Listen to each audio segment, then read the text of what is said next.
So as I said, this is a night job for me, but takes too much time of my nights. So I'm spending lots of time on this on Olam Mundo, and I found interesting part for me was how to apply techniques and processes that I've been using in my companies and startups, etc., into these venture as well. And it relates to product strategy, to funding, to go-to-market. It actually encompasses the many aspects of the business.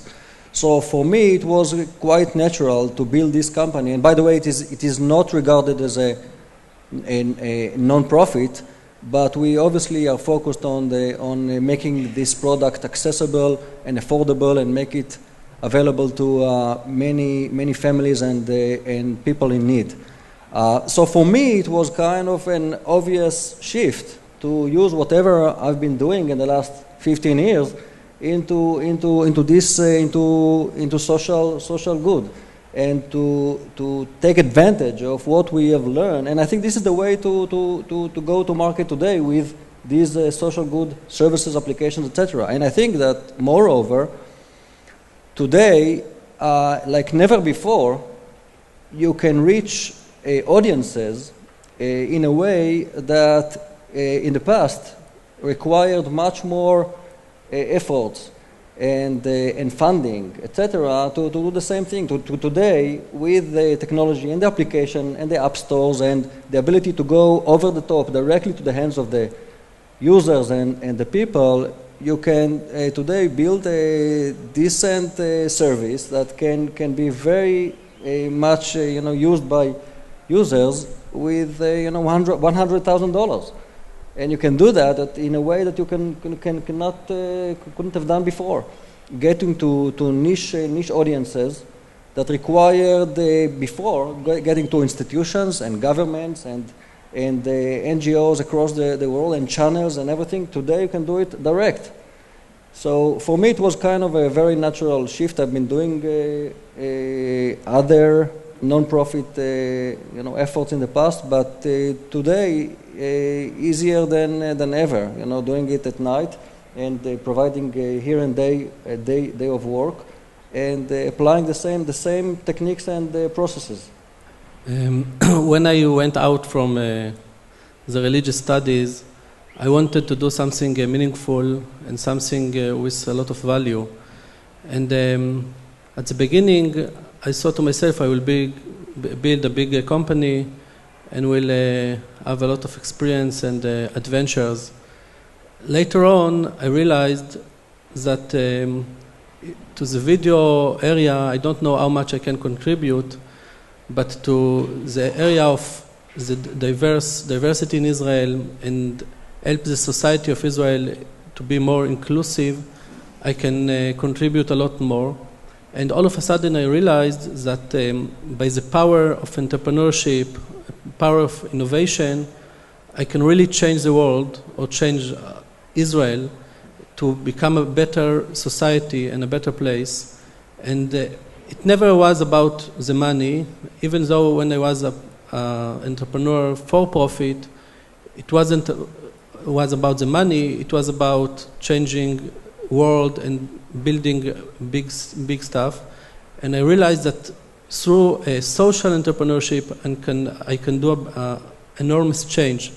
The problem of the Arabs, Israelis, and the ultra-Orthodox in Israel is really a problem that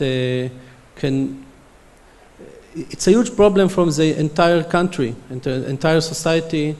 And here, with the power of entrepreneurship, I felt all of a sudden that I can change Israel. And the minute I realized that, I was enthusiastic, and all of my time, all of my efforts go towards this direction. For people who aren't ready to make the jump and spend all their time and all their efforts on a social venture, I mean, a lot of the people in this room are busy, probably more than full-time, trying to build the next exitable high-tech company. Are there ways, or what are the ways that you would suggest from your own experience or from things you've seen to enable these folks who also are interested in a specific social cause or in finding a way to contribute even before their business is a success? What ways are there that they can get involved on the social side even while they're building their companies, Lior? Basically, I think it's the matter. It's the matter of the DNA of the startup. I mean, you have to decide that this is the way you want to go. Business and social can go together. Okay, you won't make this amount of money, maybe you'll make a bit less, but the impact that you can have on society is probably much bigger than any amount of money can pay.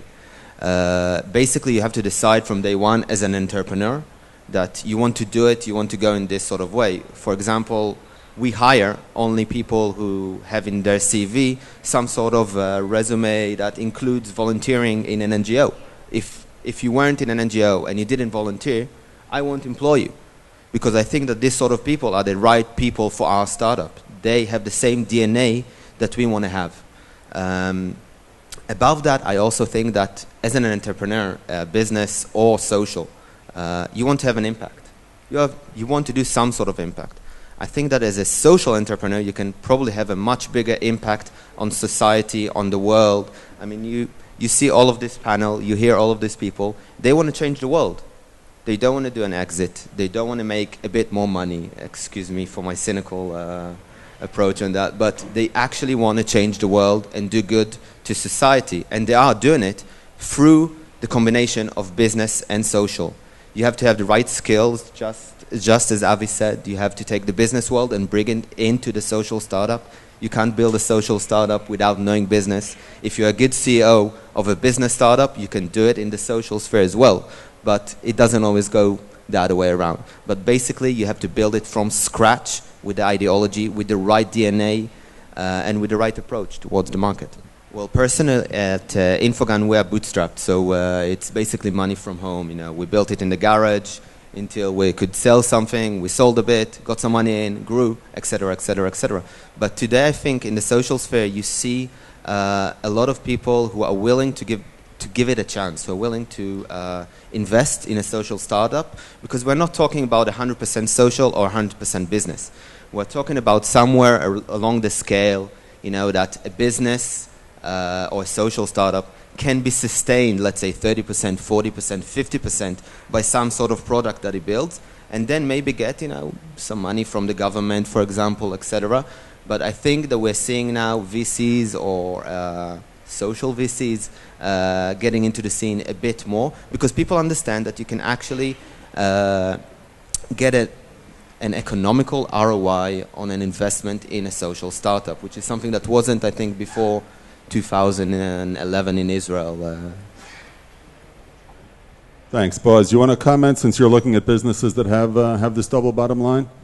Actually, it's a bit different views than Lior. It's true, I agree that the idea of a social startup and social business is gradually starting to be known, and people talk about it a lot. But what I feel from the entrepreneurs themselves, that they have to talk only business when they go to the investors. And yesterday also we had a discussion, part of the DLD, about the funding of social startups, and we had Slava Robin from Indiegogo, which when he started Indiegogo.com, the crowdfunding platform, he had a lot of social motivation, but he said, I didn't talk about it with the investor, because still people, when they hear social, they think, oh, okay, I will make less money, then I will not invest here. I will later go give to charity, and maybe I have some charity money, but my investments are still have to be business. So I think that the trick is really to find those business ideas which are the social ideas which have a very good business potential, like crowdfunding, which was, as Slava said, was very difficult to explain at the beginning, because people didn't believe that people will want to donate online. But eventually this is a breakthrough. The whole idea of crowdfunding is a breakthrough, and they revolutionized the business world also. So you have to find these win-win situation. I think it's the best. There are funds which specialize in social startups, social investment, healthcare, education, but in Israel at least not enough. Are there some questions? Yes, in the back. Lady in the back. I'm Carol Stone. I spent most of my working life at the BBC as a staff member, and now I work 2 days a week running a think tank and 3 days a week running a charity, in the sense that doing charitable work. I don't have a charity. I tried for 6 months and found it just too difficult sorting out whether I have a CEO and what I do and what I don't do. My dilemma has always been social innovation, social enterprises, charities, whatever they are, you understand they make money. But I think that if you want to also do good and have the time to make money, the philosophical and the integrity point is, I can do a charity, and while I meet all these wonderful people through a charity, I can then have a little company on the side where I'm using more to do coaching or whatever it is. So I don't think that's true integrity. I think, how can you actually run a social enterprise? And some people have holding companies that make the money. And I found that charity and social enterprises and startups that were only for beneficial and not being able to sell weren't necessarily true. So are the real true social entrepreneurs, do all of you make no money about anything other than having that company and then earn your money beforehand? Because we haven't all got time to make our money beforehand, especially if we're young. I can't quite work it out how you can be a true social enterprise and not make money because you can't afford to do it. Once you're a successful, huge charity, of course, people come running to you and then you make your money. Can you just give me a bit of clarity there, please? I will try. I'm not sure I understood the question, but I think the real point is to do something which is beneficial for society and also is profitable. I can give an example, which is a company which is called Farmigo, and they developed a system which enables the farmers to sell directly to the community. And by this, they have a business model because consumers get cheaper, healthier food for cheaper price. And they also have the social value of strengthening the community and people buying local food and people eating healthy food.